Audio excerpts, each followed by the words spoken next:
in looking at your journey, you know, I think a lot of guys, you know, you kind of come on the scene, mind on you, you know, good looking guy. You kind of think, oh, he just kind of walked into Nashville. Not even close. So No. kind of getting back to that journey, you know, you're crushing it, having a good time with your boys, you know, selling out some small rooms before you even get to college. And then, you know, you believe you walked on at UT to do a little golfing, didn't you, old boy? Yeah, man. I played golf, and so I took a little 4-year break from music. I mean, I was still like writing in my dorm room and stuff, but Mm-hmm. I didn't like it that much, you know.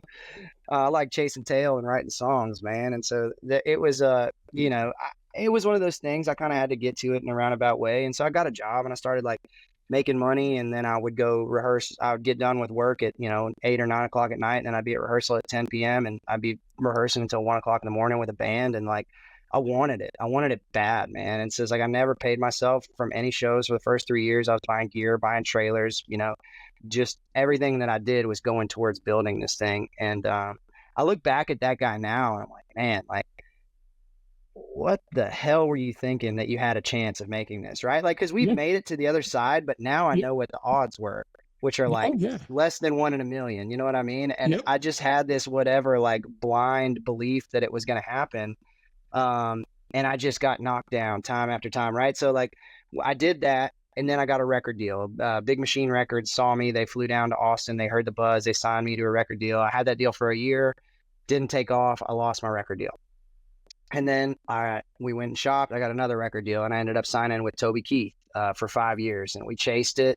And, you know, still you get a record deal, but you're not on a tour bus. You're not playing sold out shows. It was a van and trailer. And we were playing to 50 people a night. And it was, you know, just rubbing pennies together trying to make it.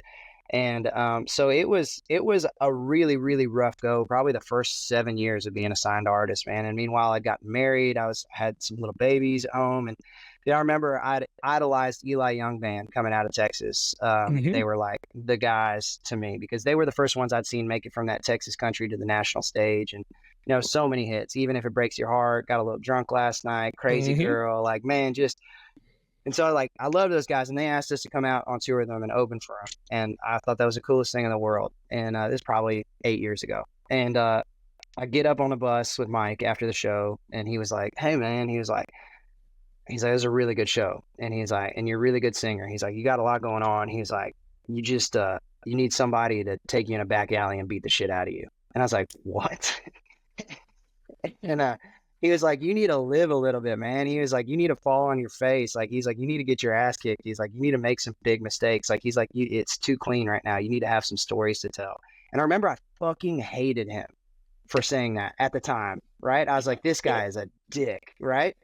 And then fast forward, you know, 5 or 6 years, I did fall on my face, and I did sleep in every Motel 6 in America. And I did, you know, wake up with, you know, flat tires and, you know, smoke cigarettes on the side of the road when my van broke down, and, you know, play 100,000 10-person rooms and all. And then it kind of hit me. It was like, hey man, like these songs have a little bit more weight now because like I've lived them, like I've been around that. I get it.